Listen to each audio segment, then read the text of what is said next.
You are not charging enough for your tuition.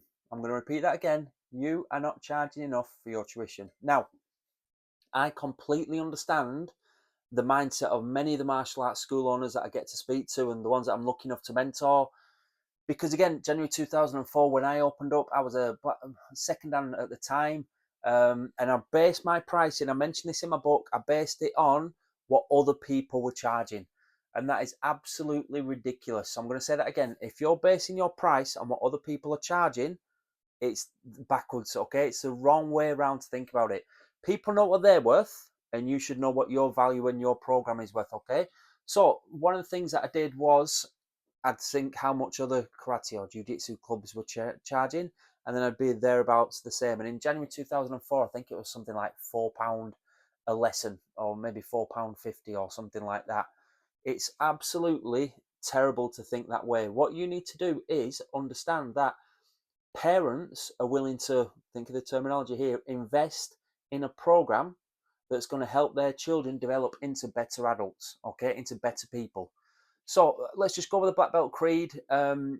Modesty, courtesy, integrity, perseverance, self-control, indomitable spirit. All of those tenets, and again, respect, focus, self-discipline, grit. You've got to understand that your program is, if you've got a decent program, which I'm sure you have if you're watching this video, if you're teaching and building that every single week, every single month, okay, you're developing the leaders of tomorrow. I'm not trying to do any type of sales talk here or anything like that. Sometimes when we've been brought up with martial arts, now I was a little bit of a late starter, so I started when I was 14, but again, I haven't stopped, still training now, not as quick as I used to be, and obviously not as fit as I used to be. However, you're brought into that and not really knowing any different. So you should be pricing your program based on the value it brings, not the amount of time. So again, just think to yourself now. I mean, the minimum wage now in England, I don't know, £8, £9 an hour, something like that, £10 an hour, who knows? So some people are on £8, £9, £10 an hour. However, some people can be on £250 an hour. Some people can be on £500 an hour. Some people can be on, if you're a keynote speaker on a global stage, you might be on £100,000 an hour, 200, 300, who knows? Okay, you might be able to write your own checks. So surely it's not the time frame that we're getting paid for. It's the value you bring within that. And again, linking it across to, and I'm jumping around here, top class sports people. Okay. So just think to yourself now, if you're basing it on the time that they're with you on your mats, it's completely wrong. You've got to look at the value that you bring. So if they're training with you to black belt, which hopefully they will be doing, just think, will they have improved in focus, respect, discipline, determination, grit? Will they have better manners? Will they know how to choose a correct peer group? Will they know to, this is a really big one, set, work towards and achieve goals? Will they know when to make the right decisions? So there's lots of things like that that are built into your program that you're not really tapping into. So just think to yourself, they're not learning or parents aren't paying. I used to say this to my team, parents aren't paying for, I'm just going to go a bit of karate here, for that to be corrected to that, or from a fist to, obviously when they're first learning that, to become corrected to that, and so on. Those are all part and parcel of it. They're investing in your program because of the perceived outcome.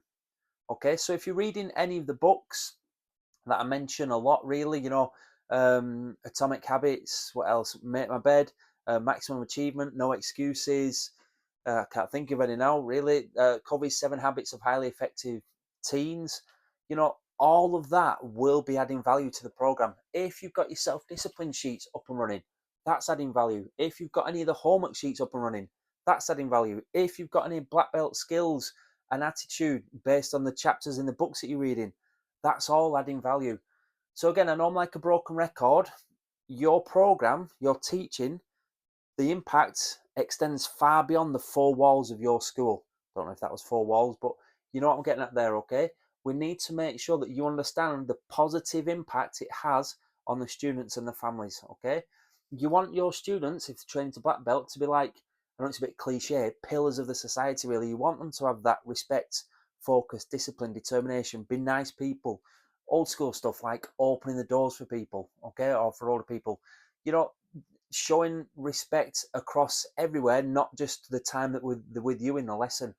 So again, I know I jump around a lot in these videos, but it's one of the biggest mindset shifts I need to help martial arts school owners with when they come across and go, I can't charge that. I'm already the dearest. Or somebody does jiu-jitsu down the road and we're already, £10 dearer a month. Just let's think about this now. Rolls Royce. Okay, and obviously there's many dear car brands out there, but when you say Rolls Royce, you know that it's high quality stuff. All right, and then you could flip it down the other way and go down to the other end, the bargain end of car dealerships and so on.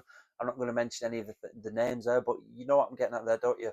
So for your program to become like the Rolls Royce, it doesn't happen overnight. It needs to be built on, obviously, ideally being mentored along the way and so on. But just like your martial arts skills, didn't happen overnight. You're likely to start at a white belt, then you progress through, and then still when you're achieve black belt, you will realize that there's still so much more to learn and you haven't really even scratched the surface.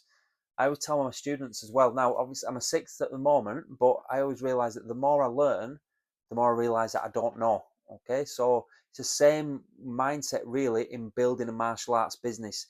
Your program should evolve, it should continually get better, it should have that Kaizen mindset, it's continually going to improve every month, every grading cycle. It just gets a little bit better, gets a little bit more involved, and as a result your students benefit more from that. So listen, thank you very much for watching, but like this video please and subscribe to the channel. And before I forget, I need to mention this a lot more now, trying to invest in a copy of that book. All right, in my book, How to Build a Highly Profitable Martial Arts School. It is available on Amazon. Okay, so I think there's an ebook available as well. How to Build a Highly Profitable Martial Arts School. That will massively help you. But if you're serious about growth, and if you're watching this, and if you subscribed, and if you watched any of the other channels, any of the other videos, and you're thinking, can it help me? Can it? Don't sit on the fence. Apply for mentorship and do what I did. Okay, when I was working with some fantastic martial arts mentors, my school gross went like that. Okay, I'm not lying. Definitely, if we get to speak to each other, if obviously you become one of my mentees, I'll tell you a little bit more about how the journey went and so on, and how it's still going. But that's what it's about. Don't sit on the fence making these small incremental changes. We need to make sure that we're jumping straight in, and you won't believe what you can achieve. Quick recap then again. Do not charge what other people are charging. Charge what you're worth. Other people are charging what they believe they're worth. Let them do what they want. Who's bothered? You should know what you're worth. Okay? Subscribe to the channel. Invest in that book. And if you're serious about growth, don't sit on the fence, because time's going to tick by. Okay? All the martial arts school owners are growing the business. You could be the same. Get in touch. Check out the website, dervishdervish.com. Good luck.